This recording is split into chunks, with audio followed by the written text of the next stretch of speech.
As far as Fisher, I agree with the people that this case is distinguishable. This is a case regarding a trial. And the one thing I had highlighted in pink was the quote, "In this case, there was no physical evidence such as bloodstains or a weapon leaking defendant to Joyce's death. In this case, we don't have the same facts or circumstances."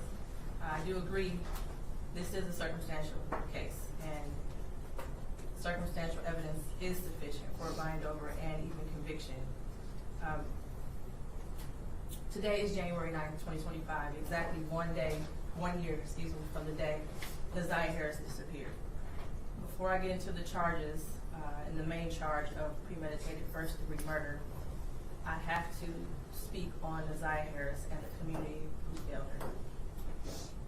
And I'm only presented with certain evidence. I don't know the whole story. The attorneys know more than me, the family knows more than me. But from what I have heard over the last 4 days and 5 days total, is that several people failed her. I don't know where her mother is. I don't know anything other than that she was forced to live in a home where she was not protected or given the adequate attention and love. I don't know where her father is. I don't have any mention of him in her life, no presence. To Cordell, aka King, and all the men who saw Jarvis Butts hanging out and always around these young girls, including Neziah, and his 9-year-old daughter going up to the shop to clean up his shop. The school counselor who never showed up, or the person who was supposed to show up if that counselor was absent, after Neziah was on the floor on the day she went missing, saying that she needed to speak to someone and speak to a counselor. There's no mention of CPS, but I wonder what their involvement was over the years, because this was not just a 1-year thing. There are text messages at least from 2022. To her adoptive grandmother, Annette Harris, whose testimony, in my opinion, was very questionable. I understand why the people put her on the stand to establish Neziah's residence and the houses on Bedford and the regular routine, to establish also that Neziah was not a runaway child, that she was not a bad kid. I do believe she adopted Neziah. I do believe that she had 6 kids in the house. I believe that Neziah had on a dark hoodie the day she went missing, and that she had on red and black Nikes that day. What is hard to believe is that the defendant never came into the house as she testified. And there was also a minor that testified that he did as well. Text messages that show between him and Neziah that he did. In the basement, saying he was going to the shower, stealing her panties. He was always lurking around that house and asking for Janiyah and Zaniyah, from what I know. I even thought about the breakfast routine and saying that all the kids like eating breakfast at school. Did they have a choice? I don't know. But to always send those girls up there to clean up the shop raises questions. And how were there 2 women in that house who have birthed children themselves who did not notice that Neziah was pregnant, and I believe she was, and not having her period anymore? But then after hearing text messages today, begging Jarvis for pads as if she didn't have anyone else to give them for her. And what stood out the most was when Annette Harris stood on the stand, and she learned around 6 p.m. that Neziah did not come home from school, and said she looked around for her and decided to wait until the next morning to call the police. Without a tear, without emotion, or any expression of being devastated. And to her Aunt Shannon, who also showed no emotion, expression of being devastated from Neziah going missing. She stated that she had friends help look for Neziah, but was directed to just wait until the morning to call the police. A grown woman who likely suspected something strange going on didn't feel the need to call the police either.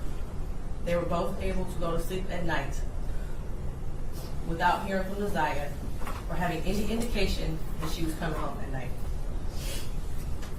And of course, the defendant, who I will get to in a minute. I don't know who else failed Neziah, but the community did. As far as the people establishing probable cause, I will focus on count 1, as it's been stated that there is no contention with counts 2 and 3. In count 3, I will amend based off of the motion and the testimony I heard that Nasiah was 12 and not 13 at the time that Jarvis Butts had sexual intercourse with her. The prosecution is correct. You do not have to have a body to establish first-degree premeditated murder. It would have been a much shorter exam had her body been found, but this is where we are. In the last 365 days, no text messages. We all heard today and yesterday that she was very active and frequently texted. No social media for a year. We heard through testimony that she was also active on social media. No phone calls, which she was also able to do according to testimony. No physical sighting of her by anyone. She never came back to school. No one has seen her. Medical records dated from July 2014 to October 2023 indicated that she had no life-threatening medical issues that would lead to a natural cause of death. The black hoodie found in the area of 7 Muhlenberg with her DNA and blood on it. The holes in the hoodie consistent with some sort of struggle, violence, or weapon being used. And we know that there were no holes in that hoodie when she wore it to school. We saw a picture of her in a black hoodie on her last day that everyone saw her.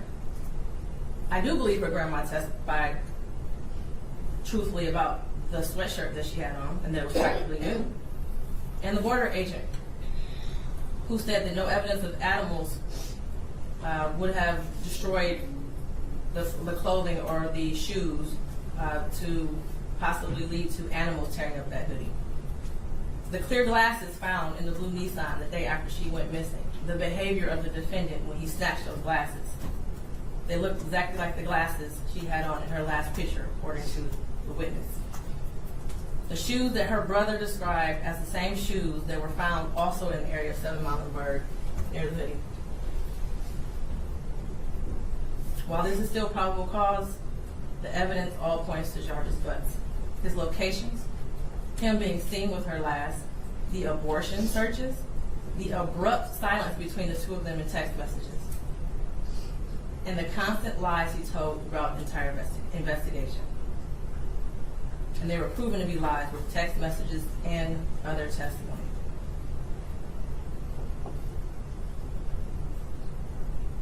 We may never know what happened, but from what I heard today and over the last 4 or 5 days, it appears he intended to perform what he thought was a do-it-yourself abortion on Nasiah, then went south, and instead of seeking medical attention for her, he intentionally killed her and tried his best to cover it up.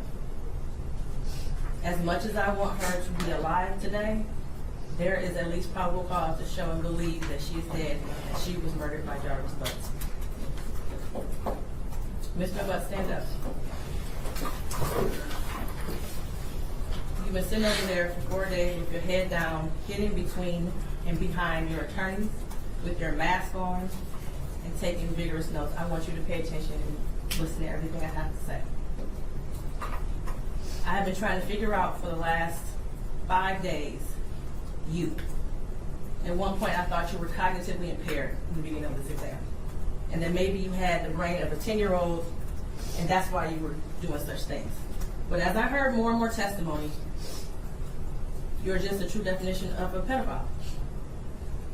Watching you laugh and brag about all the women you have with children, with different women and the children and the girlfriends, and making babies to groom them and having them in your presence, cleaning up, quote, cleaning up your shop, and the little girls around you has landed you here today.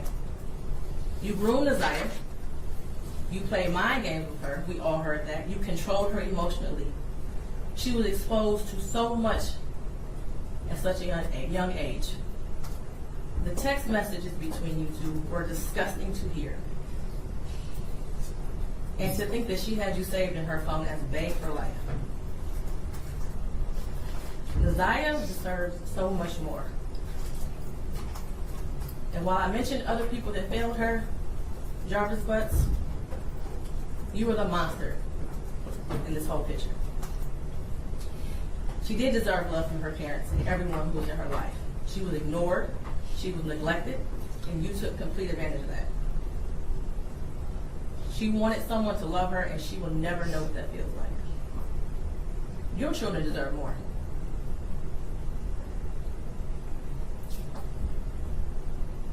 As much as defense counsel has raised issues on count one, all that has done is raise the question of fact for the trier of fact, which means that this will be for a jury or judge to hear in Third Circuit.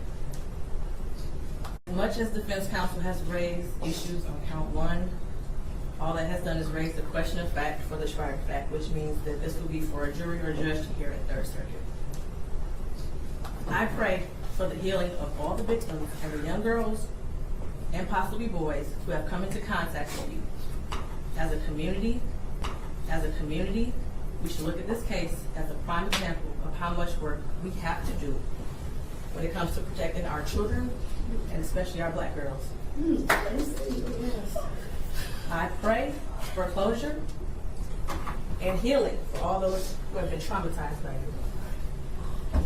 And for you, Jarvis Butts, I wish you a speedy trial and that justice be delivered.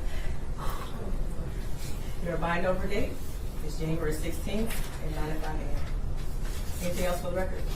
No, for the people, Judge. Thank you. For defense.